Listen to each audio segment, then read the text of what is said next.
ቀዳማይ ሚኒስትር አብይ አሕመድ ሕወሓት ምስቶም ጨና ልምዓት ዘይብሎም ግዳማውያን ሓይልታት ወዛሕዛሕ ይብለሎ ክብሉ ኸሲሶም ንልዕሊ 30 ዓመታት ከብድን ሕቆን ኮይኖም ዝጸንሑ ወያነን ሻዕብያን ሕዚ ብዕሊ ከም ዝተዓረቁ ካብ ኤርትራ ዘወጡ ሓበሬታታት ኣመልኪቶም ኣለው። ዝርዝሩ ክነስዕበልኩም ኢና።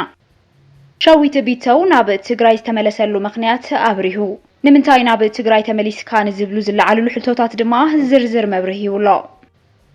ወለዲ አክቲቪስት ብርሃነ ገብረገርግስ ልፍዓተይ ተስፋ ኣብ ከቢድ ሻቅሎት ከም ዝርከቡ ተሓቢሩ ዝብሉን ካልኦት አገደስቲ ምዕባለታትን ሒዝና ኣለና። ሰላም ጥዕና ሃበልና ከመይ ትህሉ ዝኸበርኩም ተኸታተልትና እዚ መቃልሕ ቲቪ እዩ። ኣብ ዝተፈላለዩ ኩርናት ዓለም ኮይንኩም ዜናታትና ትከታተሉ ዘለኹም ክቡራት ተኸታተልትና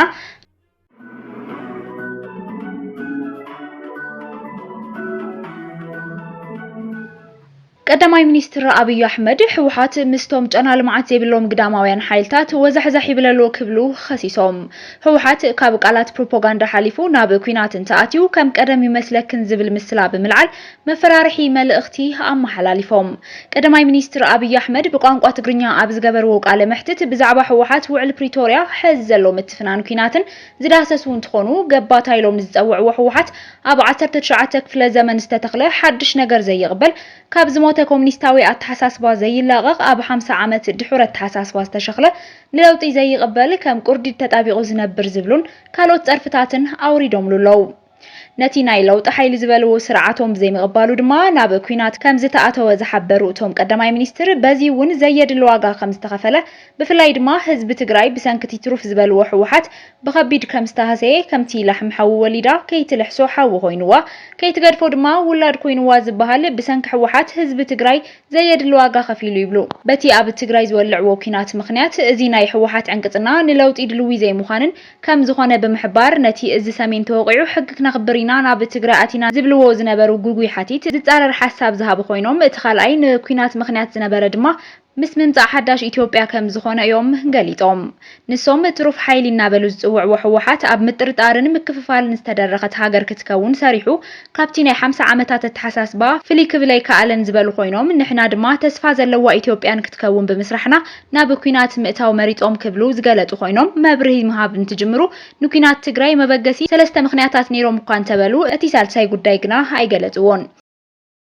ውዕል ፕሪቶርያ ብወገን መንግስቶም መብዛሕትኡ ከም ዝተፈጸመ ገይሮም ብምቕራብ ዝዘርዘሩ እንትኾኑ ግልጋሎታት ምኽፋት ምልዓል ግብረ ራዕዲ ሕወሓት ምጥያሽ ጊዜያዊ ምምሕዳር ከም ዕውት መንገዲ ብምቕራብ ጉዳይ ተመዛበልቲ እውን ኣብ ጸለምትን ራያን ከም ዝተመለሱ ነገር ግን እቲ ጸገም ናይ ወልቃይት እንትትከውን እዚ ድማ ብሰንኪ ሕወሓት ዕንቅፅና ከም ዝኾነ እዮም ኣንጸባሪቖም። ይኹን እምበር ውዕል ፕሪቶርያ ካብ ሰራዊት ምክልኻል ወጻኢ ኣብ ትግራይ ዘለው ዕጡቃት ሓይልታት ሰራዊት ኤርትራን ካብ ግዝኣት ትግራይ ንክወፁ ኩሉ ነገር ብሕገ መንግስቲ ንክፍታሕ ዘቐመጡ አንቀጽ ግን ዘይፈጸምዎ ጥራሕ እንተይኮነስ ግዝኣት ትግራይ ቆሪሶም ንምውሳድ ዝገብርዎ ዘለው ሽርሒ ግና ከይገለጽዎ እዮም ሓሊፎም። በኣንጻሩ እቲ ትሩፍ ጉጅለን ዝበልዎ ሕወሓት ሕገ መንግስቲ ሕገ ቦርድ መረፃን ከኽብር ከም ዘይከኣለን ምኽባር ሕጊ ንጎኒ ገዲፉ መሪፁ ዝትግብርን ከምቲ ጩግራፍስያ ባዕላ ወቂዓ ትእው ዝበሃል ኣባህላ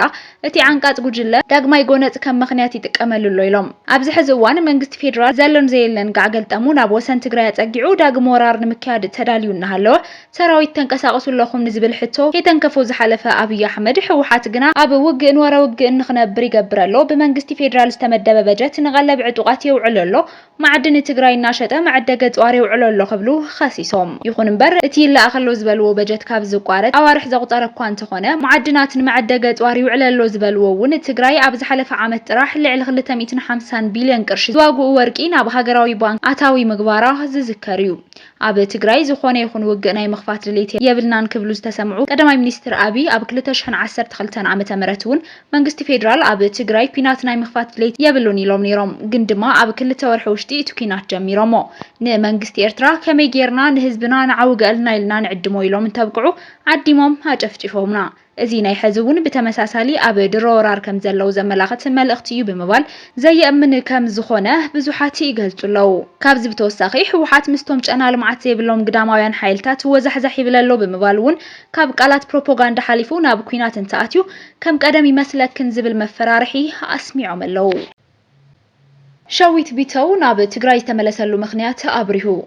ንምንታይ ናብ ትግራይ ተመሊስካ ብዝብል ዝለዓለሉ ሕቶታት ድማ ዝርዝር መልሲ ይብሎ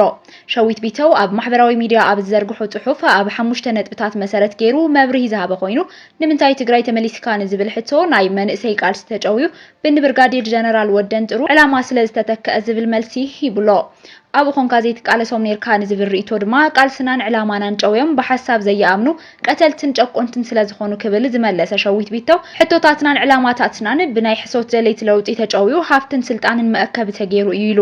ካብዚ ብዝገደደ ኣብ ሓራ መሬት ተጋዳላይ ብዘይ ፍትሒ እሰር ብዘይ ምሕረት ይውቃዕ ብጸለመውን ክድሃልን ተስፋ ክቆርጽን ይግበር እዚ ድማ ሁሉ ዝፈልጦ ሓቂ እዩ ይብል ዕላማ ካስሒትካ ኢኻ ተባሂሉን ዝለዓለሉ ሓሳብ ድማ አንጻር ጸረ ረብሓ ህዝቢ ትግራይ ዝኾነ ይኹን ሓይሊ ክንቃለሶ ኢና ክብል ቁርጽ ተዛሪቡ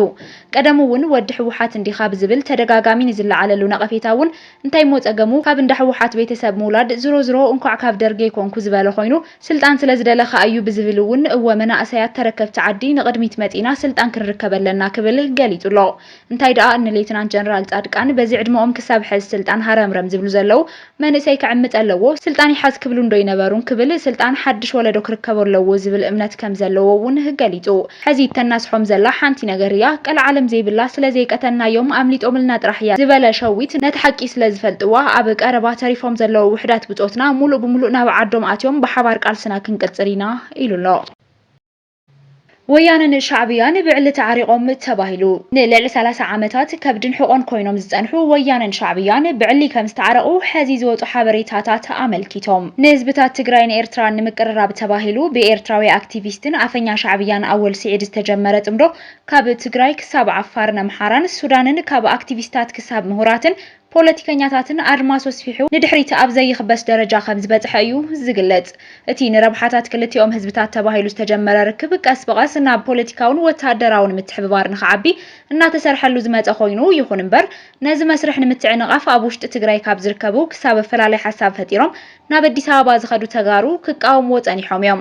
ብዓብዩ ድማ ስርዓት ብልጽግና ሕወሓት ምስ ደጋዊ አካል ርክብ ብምፍጣር ሕገ መንግስታዊ ስርዓት ይጥሕሰሎ ብምባል ክኸስስ ጸኒሑ እዩ ሕወሓት ግና ብደረጃ ፖለቲካዊ አመራርሓ ዝገበርክዎ ርክብ የለን እንተ ህዝቢ ትግራይ ግና አሽንኳይዶ ምስሓው ህዝቢ ኤርትራ ምስ ኩሎም ጎረባብቲ ህዝብታት አምሓራ ዓፋር ኮነ ሱዳን ብሰላም ንክነብር ማሕበረ ቁጠባዊ ምትእስሳር ንክፈጥር ክድግፍ የክብል ምጽንሑ ዝፍለጥ እዩ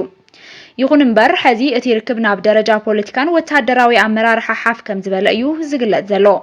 ጀማሪት ጽምዶ አክቲቪስት አወል ስዒድ ሓድሽ ብስራት ከስምዐኩም ብምባል ትማሊ 24 ለካቲት ኣብ ዘውጽኦ ሓበሬታ ጽምዶ ካብ ውሽጢ ዓዲ ክሳብ ደገ ዝለዓለ ዕንቅፋታት እኳ እንተበጽሖ ከም ትኸልቢ ይነብሕ እቲ ግመል ጉዕዙ ይቕጽል ብዝብል ዝዓግቶ አካል ከም ዘይተረኸበ ዝሓበረ ኮይኑ ካብቶም ዕንቅፋታት ድማ $1 ሚልዮን ክህበካ ጽምዶ ቋርጾ ዝብል ጻውዒት ቀሪቡሉ ከም ዝነበረን ኣይሰምዕን ኢሉ ከም ዝነጸጎን ገሊጹ እቲ ጉዳይ ብሰብ ካራባታ እንተይኮነስ በአዴታት ክጅምር ዝተገበረሉ ምኽንያት ብብልሓት ነይሩ ዝበለ አወል ስዒድ አዴታት ትግራይን ኤርትራን ድማ ደቀን ዓሪቀን እቶም ደቀን ድማ ተራ ደቅ እንተይኮኑስ እቶም ኣብ ሻድሻይ ወራር ዝተደጋገፉ ናብ 4 ኪሎ ተሓባቢሮም ዝኣተው ሻዕብያን ወያነን እምበር ይብል ባህጊ ብልጽግና ወያነን ሻዕብያን ክዋግኡ ህዝብታት ትግራይን ሻዕብያን ንዘለዓለም እንዳተዳመዩ ክነብሩ እኳ እንተነበረ እዚ ዝተረድኡ ክልቲኦም ህዝብታት ግና ካብ ሕልፎም ተማሂሮም ኣይንሰምዕን ኢሎም ሕዚ ዝጀመርዎ ቃልሲ ህልውንኦም ዝኾነ ጽምዶ ቀጺሎምሉ ክብል ተዛሪቡ ወለዲ አክቲቪስት ብርሃነ ገብረገርግስ ልፍዓተይ ተስፋ ኣብ ከቢድ ሻቅሎት ከም ዝርከቡ ተሓቢሩ ሳብ ሕዚ ኣበይ ከም ዝርከቡን ከም ዘይፈልጡ ኩሉ አካል ድማ ድምጽን ክኾኖ ተማሕጺኖም ኣለው ወላዲት ተጋዳላይ ብርሃነ ገብረገርግስ ኣብ ከቢድ ጭንቀት ይርከባ ሓግዙን ይዞም ደቀ ይብላለዋ ዝበለ ጋዜጠኛ ዘርአይ ሃይለማርያም ስድራ ብርሃነ ኣብ ብኸትን ሓዘንን ይነብሩ ከም ዘለው እዩ ዝገልጽ ከም ስድራ ኣብ ጭንቀትን ሓዘንን ከርተትን ኮይኖም ካብ ዓዲግራት ተደጋጋሚ እናደወሉ ስለ ፈጣሪ ብርሃነ ሓቂቁ ከይተርፍ ሓግዙና ክብሉ ቀንዮም ዝበለ ዘርአይ ሃይለማርያም ሕሰብዎሞ ኣዴኻ ወደይ ኣበይ ኣተወ ኣበይ ሓቀቀ ኣበይ ተኣሰረና በለት ክትበካላ ዝስምዐካ ስምዒት ኣብ ሕድሕድ ገዛና ዘሎ ልቢ ዝሰብር ጉዳይ እዩ ክብል ነቲ ኩነታት አንጸባሪqዎሎ ሓፍቱ ከይተረፈት በቃ ሓዊ ሓቂቁ ዲቀርዩ እናበለት ብህይወት ምህላውን ዘይምህላውን ፈቀዶ ሹረን መቀለን ኣብ ከርተት ከም ትርከብ ብሓቂ ልብኻ ንውሽጢ ዘድም ኩነታት ከም ዝኾነን ዝገለጸ እቲ ጋዜጠኛ ኣደይን ሓፍተይን ንዓይ ብከምዚ ጭንቀት ከርተት ክብላ ከለዋ መሲሉ የባህረኒ እንታይ ገበረት ወላዲት ትግራይ ብደቃ ብትግራይ ተሓዝን በቃ ምእንቲ ፍትሕን አዶ ብርሃነን ክንብል ካብ ልቢ ንሓግዞም ብስሩውን ንፍትሕ ምቅላስ ንትፈትዎ ወይ ንትጸልኦና መረጽካ ይኮነን እሞ በጃኻትኩም ድምጽ ንኹኖ ክብል ኣብ ማሕበራዊ ሚድያ ጽሒፉሎ አክቲቪስት ልፍዓት ተስፋ ቅድሚ ምእሳሩ ጋዜጠኛ ዘርአይ ኃይለ ማርያም ኣብ ዘርአይ ፕረስ አቅሪቡ ቃለ መሕተት ገይሩሉ ዝነበረ ኮይኑ ጽምዶ ብውልቀ ሰባት ተጨዊው ናብ ቢዝነስ ተቀይሩ እዩ ዝበለ ዝብሉን ካልኦትን ሕውሓት ዝነቅፉ ሓሳባት ተልዒሉ ምንባሩ ዝዝከር እዩ። ዝኸበርኩም ብተኸታተልቲ ዜናታትና ነዚ ሰዓት ዝበልናዮም ሓደሽቲ ምዕባለታት እዋናዊ ዜናታትን ኣብ ዝዛዚልና ኣለና ንምክትታልኩም ነመስግን ሰላም